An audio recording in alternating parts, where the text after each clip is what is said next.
Bienvenue sur le banc des joueurs, Diane Ouellette, responsable de communication de la Ligue de hockey d'excellence du Québec, volet masculin.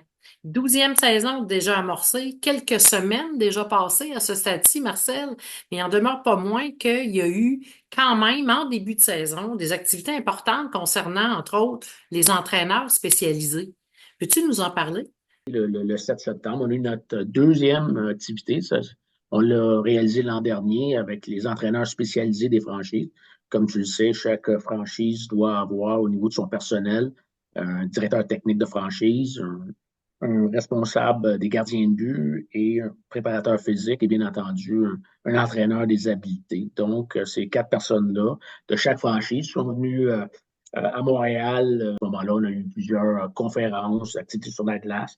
Le but de ces rencontres-là, d'échanger, connaître un peu ce qui se passe dans les différentes franchises au niveau de ces trois grands concepts-là. Et bien entendu, de travailler à avoir de meilleures connaissances pour nos entraîneurs spécialisés et bien sûr donner de l'information possible. C'était encore une fois un franc succès, bien heureux de l'activité. C'était organisé par la fédération surtout, mais ça visait strictement la LHEQ avec les différents entraîneurs spécialisés.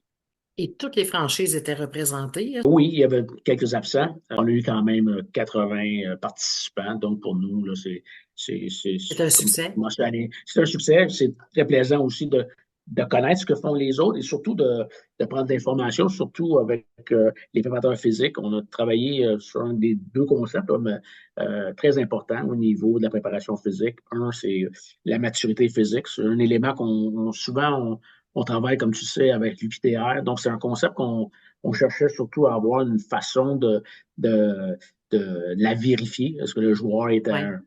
un an en dessous de son âge? Est-tu un an au-dessus de sa chose au niveau de sa maturité physique?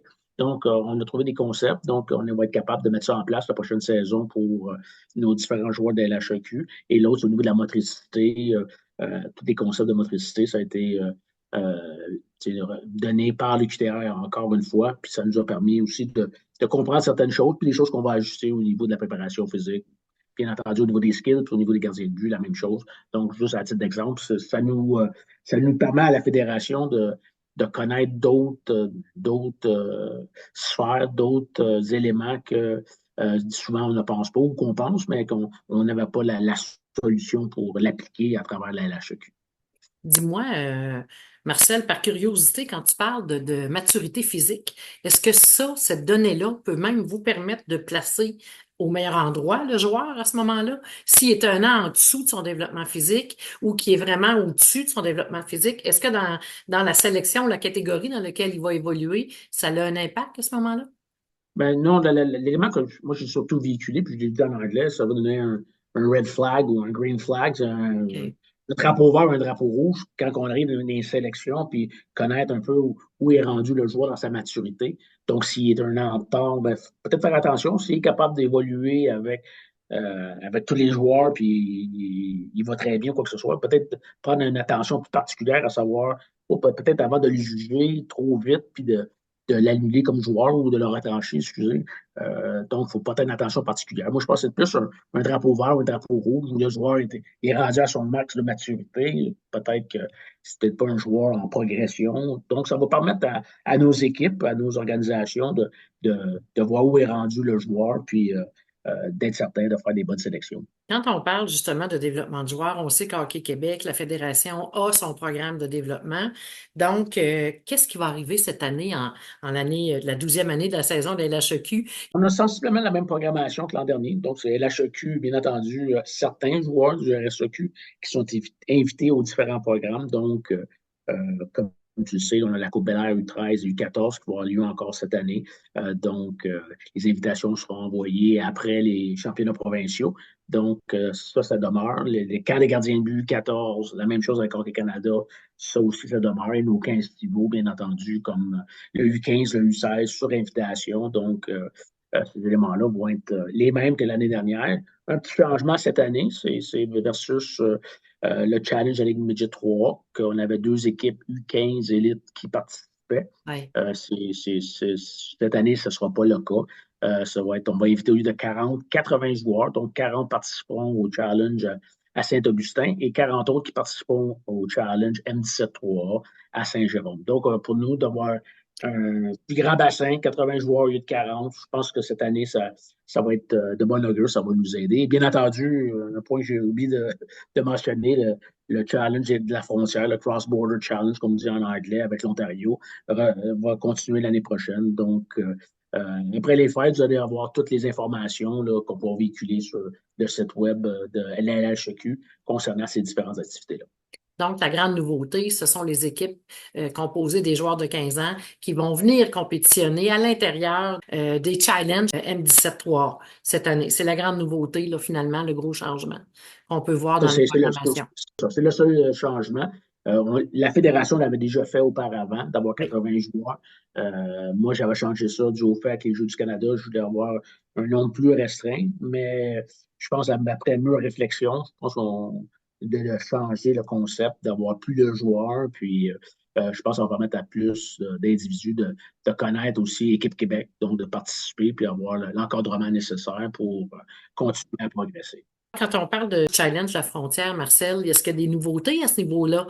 Parce qu'il y avait, cette année, il y avait Toronto, je pense, qui n'était pas nécessairement dans le décor, Ouais, ou la ouais. grande partie de Toronto, là. Est-ce qu'il y a quelque chose qui va changer à ce niveau-là? Ben, on n'est pas encore en négociation avec l'OHF, c'est Ontario Hockey Federation. Ils sont très intéressés. Le seul problème qu'ils ont, c'est surtout au niveau du M16. Donc, il y a une joint compétition avec l'OHL. Donc, je sais que Stéphane a parlé à la dernière réunion Hockey Canada qu'on puisse avoir cet échange-là avec l'OHF. Donc, dans les prochains jours, prochaines semaines, là, on n'aura plus de nouvelles de la part de l'Ontario Hockey Federation. Qu'est-ce qu'on pourrait dire à nos joueurs qui ont été sélectionnés pour faire partie de cette 12e édition de la LHEQ en ce début de saison? Qu'est-ce que tu aimerais leur dire, Ouais, Marcel? c'est un peu toujours le même, puis c'est la même chose pour les programmes de développement. Tu sais. Il y a des joueurs qui progressent plus rapidement, d'autres, au niveau de la progression, certains autres joueurs viennent les rejoindre. C'est tellement, au niveau des joueurs entre 12 et 16 ans, il y a tellement, le groupe Ouais. d'âge qui s'occupe au niveau de la LHEQ, puis au niveau de la fédération aussi, au niveau des programmes de développement, ça change tellement. Euh, Mais tu sais, on Marcel, on dirait, oublie encore, hein, le fameux joueur de hockey se forme sur plusieurs années. ouais, non, mais c'est ça qu'on dit souvent, c'est un sport à maturité tardive. Tu sais, c'est un peu l'élément qu'on véhicule, mais les sélections font en sorte que c'est demain. Hein, tu fais pas le M13 trop haut, tu fais pas le M13 trop élite, que les parents, dans leur conception, dans leur tête, Ouais. d'avoir assez rapidement. Puis nous autres, ça change beaucoup entre 12 et 16 ans. C'est juste de persévérer et de continuer. C'est plutôt le message que je leur donne.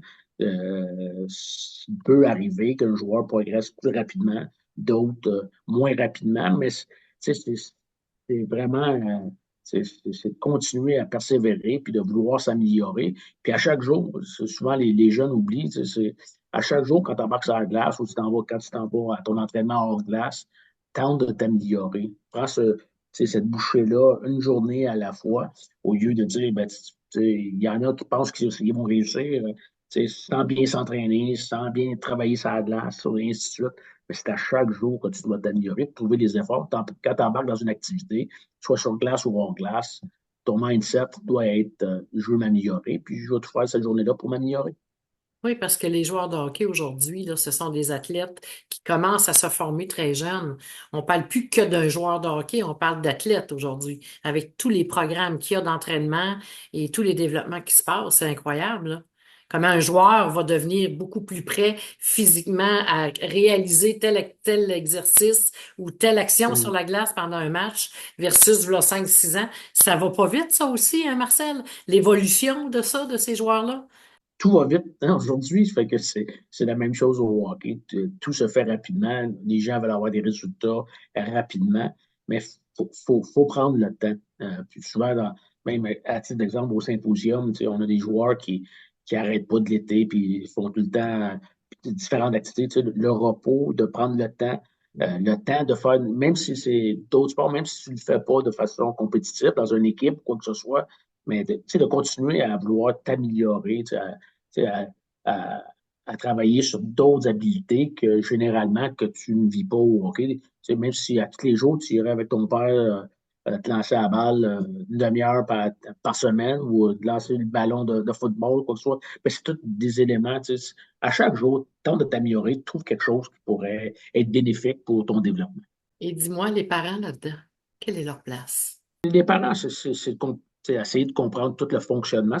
C'est un peu difficile pour eux, mais d'encourager leurs jeunes. Puis s'ils ont des, tu sais, des inquiétudes ou des problématiques ou quoi que ce soit, tu sais, je pense qu'il peut y avoir toutes sortes de ressources au niveau de la LHEQ pour bien comprendre la situation. Tu sais, de ne pas être réfractaire, ne pas être tu sais, impulsif sur les situations. Je pense à la communication avec l'organisation ou avec l'entraîneur ou avec leur fils ou leur fille au niveau de la LHEQ, c'est très important. Donc d'être, tu sais, être plus terre à terre, tu sais, comprendre un peu le fonctionnement. C'est pas toujours parfait. Des fois, ça va être meilleur. Tu sais, prendre le temps. De 11 ans à 17 ans, là, pfiou, c'est une flèche aussi. Et de prendre le temps d'apprécier ce temps-là pour Ce mettre le temps-là. plaisir aussi, parce qu'on parle beaucoup de plaisir, hein? Ça revient Mm. encore, ça revient encore. Comment toi, tu le décrirais, le plaisir, quand tu dis améliorer à chaque jour, faire quelque chose pour toujours devenir meilleur? C'est quelle place que le plaisir a à l'intérieur de ça, Marcel? Le plaisir il est relatif à chacun, hein, bien entendu. Hein. Certains trouvent un plaisir dans quelque chose, d'autres dans d'autres choses. Mais je pense que la relation parent, joueur et entraîneur, de trouver les façons de rechercher le plaisir. Donc, des fois, l'entraîneur lui-même tu sais, doit prendre conscience que de certains aspects pour que le joueur, quand il ressort, soit d'une activité ou sur glace ou hors glace, qu'il en a retiré un certain plaisir. Puis le parent d'encourager ça aussi, que, tu sais, à titre d'exemple encore, là, on a eu dans la rencontre, tu sais, on disait, ben, ils vont aller jouer au soccer tout de suite après l'entraînement. Puis là, le jeune revient à la maison, puis il dit, OK, vous avez fait quoi dans votre pas d'entraînement hors glace, puis on a joué au soccer, puis le parent, il fait comme, oh, ben, on paye un extra pour qu'il fasse de la préparation physique, mais ça en est de la préparation physique.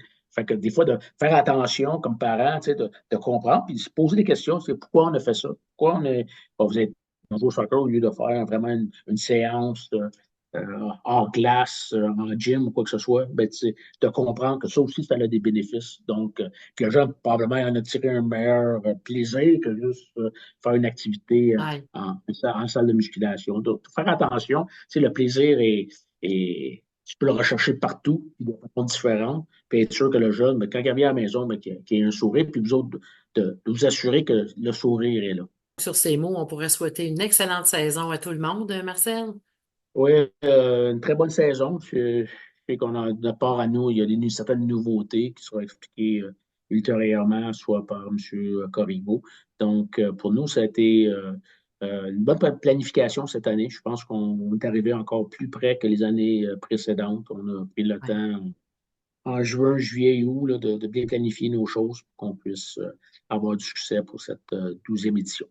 Oui, parce que les gens, je pense que c'est important, Marcel, ce que tu mentionnes, qu'à chaque année, les gens de la LHEQ, tels que toi, le comité d'opération, les entraîneurs ou peu importe, on travaille très fort pour s'améliorer. Vous êtes très attentifs à l'évolution du hockey en général et mettre les jeunes dans un contexte de structure, de développement et de plaisir. Et ça, c'est important ce que tu viens de dire, qu'effectivement, au mois de juin dernier, encore une fois, tout le monde se réunissait pour faire quoi? Améliorer les concepts de la LHEQ, là. Et ça, c'est important que Exact. les gens le sachent. Exact. Merci, Marcel. Bonne saison à toi. Merci Diane et bonne saison à toi aussi.